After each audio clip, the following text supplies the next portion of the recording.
Bom dia, mais uma vez juntos para estudarmos a palavra de Deus. Vamos orar. Obrigado, Senhor Deus, por mais um dia que o Senhor nos dá. Obrigado pela tua palavra.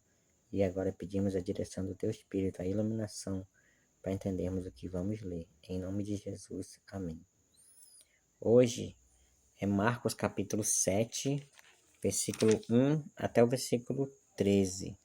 Tá bom? Aqui até o versículo 23, né?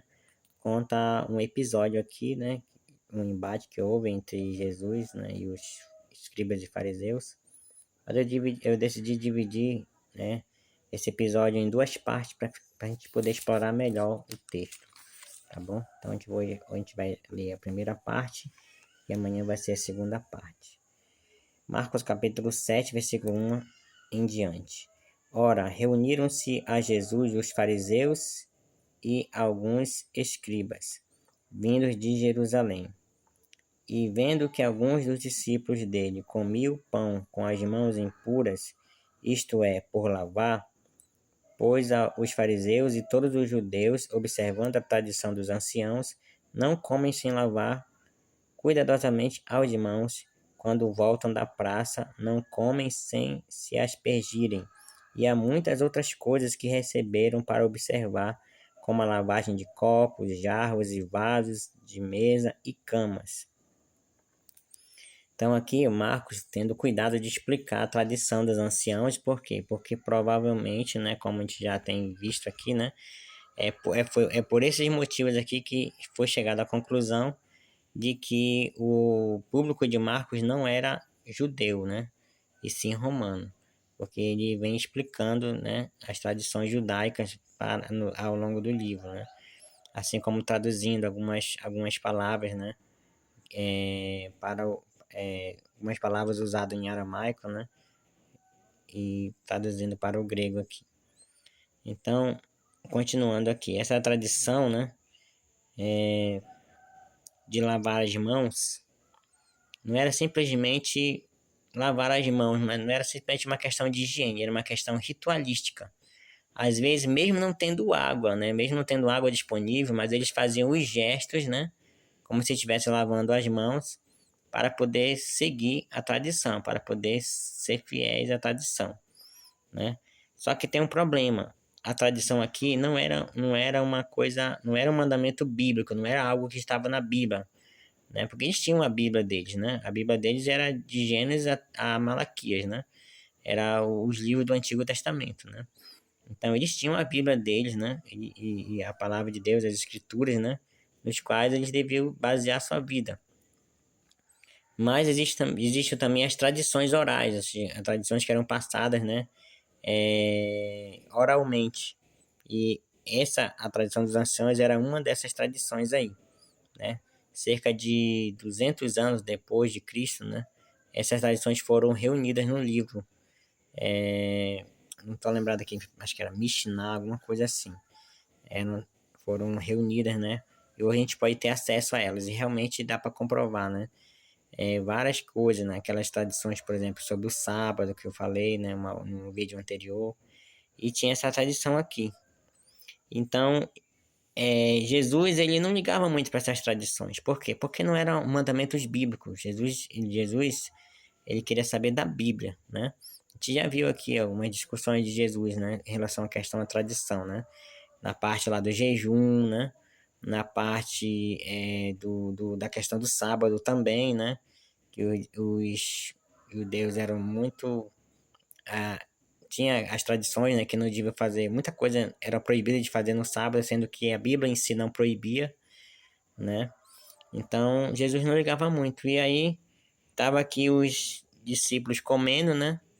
E não observaram a tradição de lavar as mãos antes de comer. Essa tradição aí ritualística, cerimonial, criada pelos escribas e fariseus, né?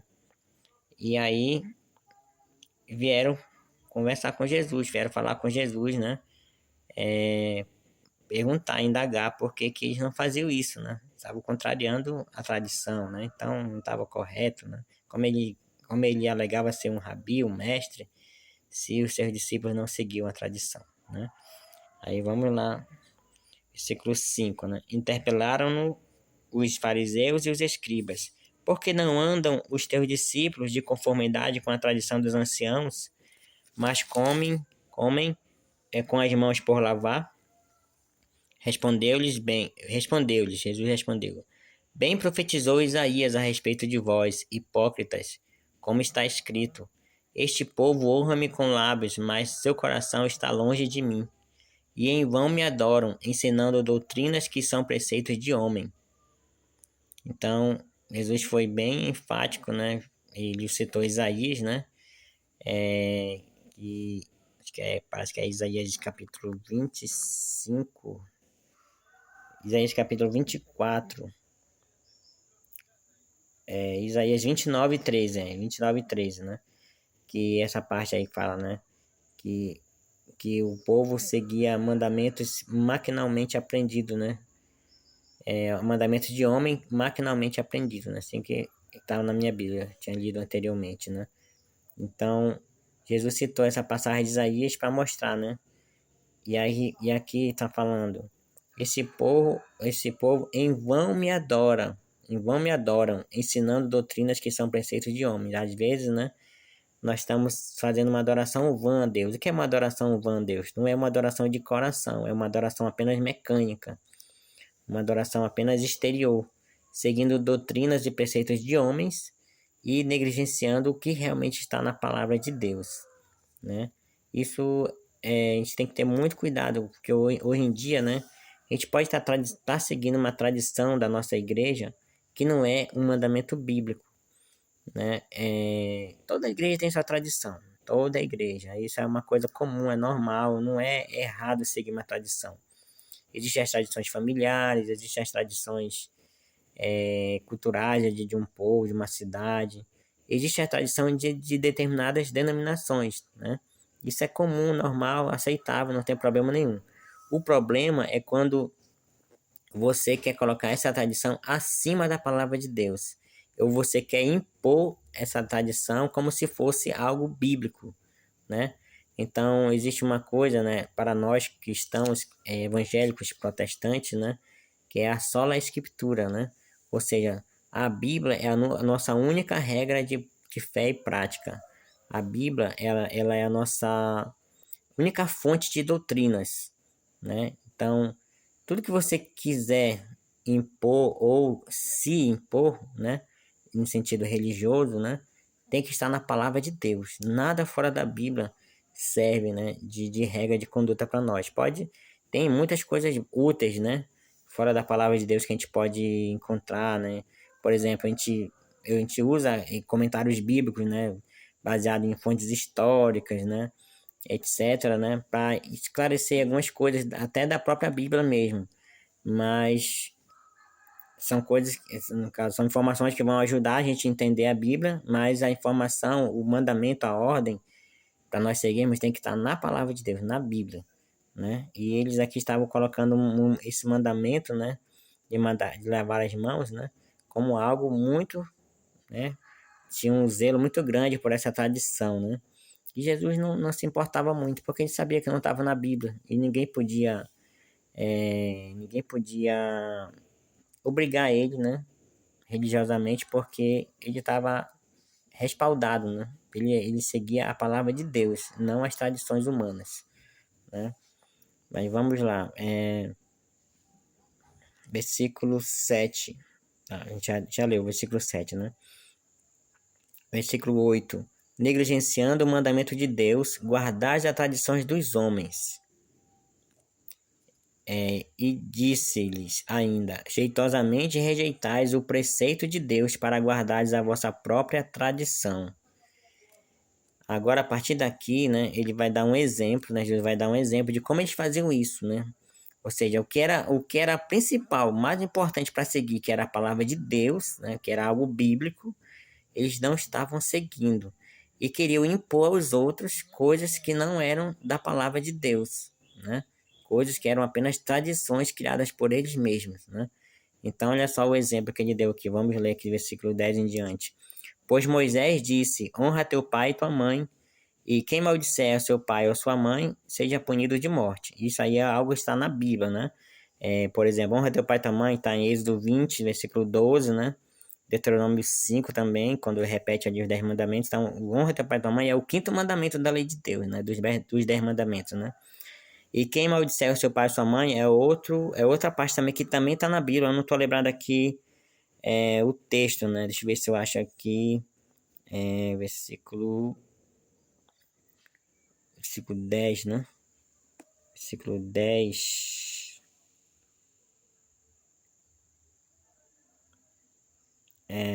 Êxodo 21:17, Levítico 29, né? Então, ou seja, tudo bíblico, né? Mandamento bíblico de Deus, né? Mandamento realmente que está na palavra de Deus. E agora, o versículo 11. Vós, porém, dizeis, já é uma tradição criada pelos escribas e fariseus ali. Tradições humanas, não estava na palavra de Deus. Vós, porém, dizeis, se o homem disser a seu pai ou a sua mãe, aquilo que poderias aproveitar de mim é corbã, isto é, oferta para o Senhor, então o dispensais de fazer qualquer coisa em favor de seu pai ou de sua mãe, invalidando a palavra de Deus pela vossa própria tradição, que vós mesmos transmitistes, e fazei muitas outras coisas semelhantes. Então aqui Jesus estava ali, né, indignado, né, porque eles estavam deixando a palavra de Deus, que era mais importante, o mandamento bíblico, né, de honrar o pai e a mãe, para seguir uma tradição criada por eles, né, que era essa corbã, né. Vamos entender como era essa corbã e como os fariseus, os escribas se beneficiavam dela e como as pessoas comuns também do povo ali usavam ela para se beneficiar e para negligenciar a palavra de Deus, que era o mandamento de honrar o pai e a mãe. Então, naquela época não existia aposentadoria, né? Não existia INSS, não existia planos, né, para as pessoas idosas. Então, a segurança que os pais tinham era ser amparado pelos filhos, né, quando estivessem idosos, né. Então, e existia o mandamento, né, de honrar o pai e a mãe, que justamente incluía tudo isso, inclusive a obrigação de cuidar dos pais, né. Existia não, existe, né, esse mandamento, né, que é de cuidar dos nossos pais, né. Então, honrar o pai e a mãe envolve tudo isso aí. Principalmente naquele tempo que não tinha outra forma, né, dos pais sobreviverem a não ser depender de outras pessoas, né. Então, aí foi criada a oferta Corban, né. A oferta Corban, que foi uma invenção humana, não é algo da palavra de Deus, né. Então, a palavra Corban aqui está traduzindo, né, quer dizer oferta ao Senhor. Então, quando alguém fazia um juramento, né, fazia um juramento de que aquele dinheiro, aquela propriedade não deveria ir para a mão de ninguém, somente para o templo, né? Então, quando a pessoa proferia esse juramento, né? Um juramento era sagrado, né? Não podia ser violado, né? Então, a partir daquele momento, ele não podia usar aquele dinheiro nem para ajudar os seus pais, né? E então, só que olha só onde é que entra aí a artimanha, né? Tanto dos fariseus e escribas, né? Quanto também do povo comum ali, né? Então, eles queriam se eximir de usar nas suas propriedades, de cuidar dos pais, de dar assistência, de prestar assistência aos pais, né? De usar algum dinheiro, alguma coisa para ajudar os pais. Queriam se eximir disso, dessa responsabilidade. Então, eles falavam para os pais, né? Olha, eu até tenho dinheiro, né? Mas esse dinheiro já está prometido para Deus.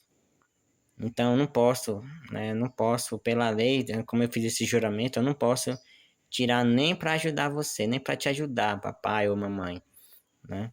Aí deixava os pais ali passando necessidade, só que tinha um detalhe.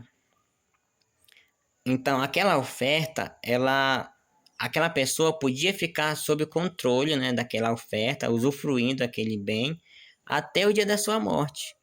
Então, ou podia entregar antes, né? Ou podia ficar usando até o dia da sua morte. Só não podia passar para outra pessoa, porque era de propriedade do templo, né? A partir do momento que jurava, né, a respeito daquilo, era de propriedade do templo. Só que era tipo assim, era de propriedade do templo, mas o templo deixava a pessoa usar, era tipo emprestado, né? Então, por exemplo, eu ofereci a minha casa como oferta a Deus, né? Como corban. Então, eu poderia ficar morando nela até o dia da minha morte. Depois que eu morresse, ia ser dada ao templo. Enquanto eu estivesse vivo, eu não poderia dar a minha casa para ninguém. Não poderia dar para alguém que precisasse ou vender alguma coisa. Embora tivesse forma de você até, como é que eu posso falar? Até voltar atrás nisso aí, né? Existem brechas legais, né, para você fazer isso lá naquela época, mas era muito difícil, era muito raro, né? Geralmente as dificuldades eram tão grandes que a pessoa era desencorajada, ela realmente ficava na mente dela que não é que era aquilo era inviolável, né? Mas só que muitos usavam isso justamente para se beneficiar, né? Então, tipo, olha só que conveniente, né? Então eu tenho essa propriedade, aí eu tenho a obrigação de ajudar meu pai e minha mãe, mas eu não quero abrir mão dessa propriedade, né, para ajudar meu pai e minha mãe. Então eu ofereço a Deus, né? Ofereço como corban a Deus. Aí eu vou poder usar até o último dia da minha vida e assim não vou, só que não vou poder mandar passar para a mão de ninguém, né? Vai ficar só sobre o meu poder. E assim, dessa forma, eu estou desobrigado de ajudar meu pai, de dar isso, né, para meu pai ou para minha mãe. Então, veja só a perversidade do coração, né? Porque a pessoa, ela deixava seu pai passando necessidade, a sua mãe passando necessidade, alegando que estava sendo, nossa, que homem devoto a Deus, né? Que ele ofereceu uma grande propriedade a Deus, mas só vai poder dar, né, quando morrer, né? Que sacrifício ele está fazendo? Pelo contrário, ele está se beneficiando de algo, né? De uma artimanha, né? Para negligenciar o seu pai e sua mãe. Agora, qual dos dois mandamentos era mais importante? Aquele que estava na Bíblia, que era honrar o pai e a mãe, ou aquele inventado pelos homens, que era essa oferta aí, esse juramento aí, né? Aí vamos pesar, né? Claro que Jesus era a favor do mandamento bíblico, né? E também da humanidade, de ser humano, né? Com nossos pais, né? De cumprir nossa obrigação de ajudá-los, né? De apoiá-los financeiramente, enfim, do que eles precisarem na sua velhice. E agora também, olha só também como os escribas e os fariseus também se beneficiavam dessa oferta. Porque, embora demorasse chegar ao templo aquela oferta, mas depois do juramento feito, né? O destino final seria o templo. Então, digamos, eles incentivavam as pessoas a fazerem, a oferecerem algo, né? A Deus como corban, mesmo sabendo que muitos usavam isso, né, para negligenciar seu cuidado aos pais, né? E não se importavam com isso. Eles negligenciavam, né, o cuidado com a família, com os pais, né? Por quê? Porque quando a pessoa fazia o voto do corban, estava garantido mais dinheiro para o templo, né? Mais oferta ia vir para o templo, né? Mesmo que demorasse, mas ia vir, porque era algo que já estava votado, juramentado, né? E agora era só uma questão da pessoa que ofertou morrer, ou então podia até entregar antes, né? Para o templo, né? Então, como eles, os fariseus, geralmente eles eram os administradores do templo, né? Então, ali eles podiam usar, né? Da sua corrupção ali, que era uma coisa muito, naquela época era muito comum, havia muita corrupção no templo naquela época, né? Então, sabemos que a corrupção faz parte do ser humano, né? E eles estavam ali, muito dinheiro, muitas posses, muitas coisas, então havia ali os desvios, eles poderiam se beneficiar daquilo, né? Indevidamente, né? Então, ou seja, os fariseus e os escribas eram beneficiados, o povo comum era beneficiado e os pais eram negligenciados. E Jesus estava revoltado com aquilo, né? Então, quer dizer que vocês consideram mais importante o mandamento que vocês criaram do que a palavra de Deus. Então, é como se Jesus estivesse falando assim, né? Vocês querem cobrar meus discípulos de não lavar as mãos antes de comer, sendo que isso é uma tradição humana criada por vocês, não é nada bíblico. mas vocês estão negligenciando o mandamento de Deus, que está na palavra, que está escrito, que foi ensinado, que foi tanto escrito como ensinado por Moisés, né? De honrar o pai e a mãe, em detrimento de um mandamento que vocês criaram. Então, vocês acham que vocês têm moral para querer vir me acusar de alguma coisa? Foi tipo assim, né? Então, que nós possamos saber fazer a diferença, né? Entre o que está na palavra, entre o que é bíblico e o que é apenas uma tradição, uma invenção humana. E às vezes essa invenção humana, essa tradição, ela pode até servir, pode até ser útil, ser boa, benéfica, mas desde que você não imponha isso, né, para a pessoa, né, e, e principalmente que não seja algo que contraria a palavra de Deus, que você considere mais importante do que a própria palavra de Deus. Amém? Então vamos orar. Obrigado, Senhor Deus, por mais esse ensinamento. Que o Senhor nos ajude, Pai, nos ajude a entender a Tua palavra e segui-la, Pai. Que se tivermos de escolher entre tradições humanas e a Tua palavra, que possamos escolher a Tua palavra, porque ela sim é a autoridade suprema para nós, que somos o Teu povo. Obrigado por tudo, dá-nos um bom dia, fica conosco. É o que pedimos e agradecemos em nome de Jesus. Amém.